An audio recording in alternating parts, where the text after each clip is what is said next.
తులారాశి వారికి ఏడాది తర్వాత మకర రాశిలో రవి అర్ధాష్టమ సంచార స్థితి చేయునప్పుడు ఒకవైపు ఎలనాటి శని చివరార్ధంలో పొంచి ఉన్నప్పుడు దూర వాయు జల ప్రయాణాలలో మీ యొక్క జన్మ నక్షత్రం రోజున అష్టమి తిథి యందు అమావాస్య తిథులందు కొత్త పనులకు శ్రీకారం చుట్టకపోవడం, డబ్బు లావాదేవీ లాంటి చేయడం, గృహాలు, బంగారు ఆభరణాలు, ల్యాప్టాపు, మొబైల్కి సంబంధించిన లావాదేవీలలో ఎన్నో జాగ్రత్తలు అవసరము. లేకపోతే అనవసరమైన సమయాన్ని వృధా అవ్వడం, ధనం పోగొట్టుకోవడం, స్థిర చరాస్తులు పోగొట్టుకొని అనేక రకాల ఇబ్బందులకు కేంద్ర బిందువు. దుష్కర్మ చేయవ దుష్ఫలిత అన్నట్టుగా గతంలో చేసినటువంటి పాపపు పనుల వలన, అన్యాయం వలన, అక్రమాల వలన ఇప్పుడు మీకు ప్రమాదం పొంచి ఉండబోతుంది. తస్మాత్ జాగ్రత్త. వృశ్చిక రాశి వారికి మకర రాశిలో రవి తృతీయ స్థానంలో ఏడాది తర్వాత సంచారం చేయడం వలన ఒకవైపు అర్ధాష్టమ శని పొంచి ఉండడము, తృతీయంలో రవి శత్రుస్థానంలో ఉండడం వలన తల్లిదండ్రులతో, అన్నదమ్ములతో, అక్కా చెల్లెలతో, పార్ట్నర్షిప్ వ్యవహార కార్యక్రమాలలో, సమాజంలో ప్రతి ఒక్క వ్యక్తులతో మీరు ఎంత గౌరవాన్ని ఇచ్చి పుచ్చుకోగలగాలి. లేకపోతే మానవ సంబంధాలు, ఆర్థిక సంబంధాలు, నేర సంబంధాలు జీవితాన్ని చిన్నాభిన్నం చేసే పరిస్థితి చాలా అధికంగా ఉంటుంది. కనుక ఇలాంటి కాల సమయంలో మౌనం, ధ్యానం, ఓర్పు, నేర్పు అవసరమని చెప్పి గుర్తు పెట్టుకోగలగాలి. అప్పుడే రాబోయే కాలం మంచి కాలము, లేకపోతే ఉండబడిన కాలము గడ్డు కాలము, రాబోయే కాలం ఇబ్బంది కాలం అని చెప్పి గమనించాలి. తస్మాత్ జాగ్రత్త.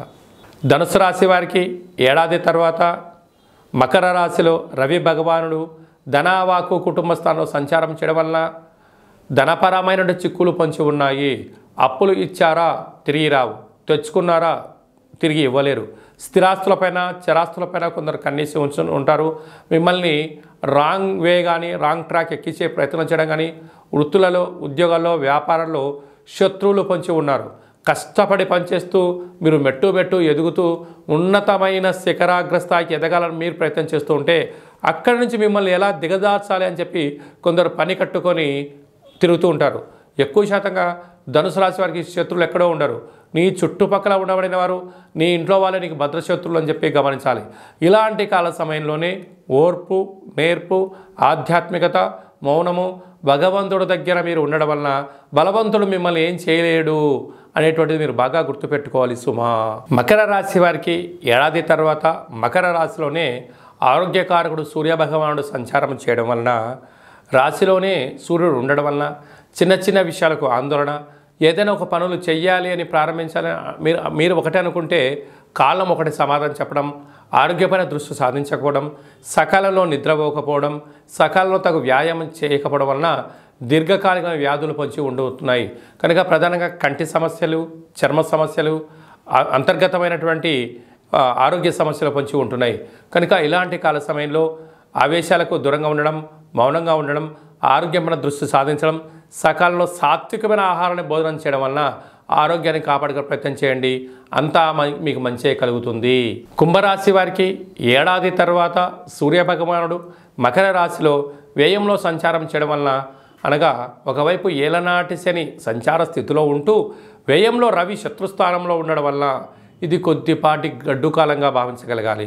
మీరు యొక్క సంపాదించిన ధనాన్ని ఔషధ సేవనం కోసం కానీ, వాహనాల మరమ్మత్తు కోసం కానీ, గృహ భవన నిర్మాణ కార్యక్రమాల్లో వాటిని చేయించాలని మీరు ప్రారంభిస్తారు. ఒక 10 రూపాయలతో అయిపోతుందంటే అది 90 రూపాయల దాకా ఖర్చు అయ్యే పరిస్థితి ఉంటుంది. కనుక అధిక ఖర్చులు పొంచి ఉన్నాయి.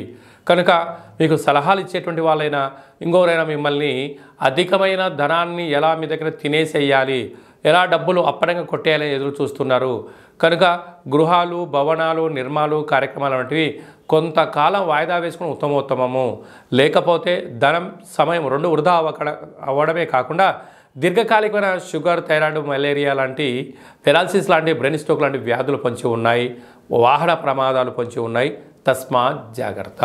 మీనరాశి వారికి ఏడాది తర్వాత మకర రాశిలో రవి భగవానుడు లాభస్థానంలో సంచారము చేయడం వలన వృత్తులలో, ఉద్యోగాల్లో, వ్యాపారాలలో కష్టే ఫలి అనగా మీ కష్టం మీకు బాగా తెలుసు. కష్టానికి తగిన ఫలితం రాబోతుంది. కానీ ఆ ఫలితాన్ని మీకు రాకముందే పై అధికారులు, సహోద్యోగస్తులు, బంధువులను, మిత్రులను, స్నేహితులను మీ దగ్గర చేరి మీకు లేనిపోని 4 మాటలు చెప్పి మీరు అంతటి వాళ్ళు ఇంతటి వాళ్ళని చెప్పి ఆ ధనాన్ని తీసుకొని వెళ్ళి ఆ యొక్క కష్ట ఫలితం మీకు చెందకుండా అప్పు రూపేణ తీసుకొని వెళ్ళడం, తిరిగి ఇవ్వకపోవడం, వారే మీకు శత్రులు అవడం జరుగుతుంటుంది.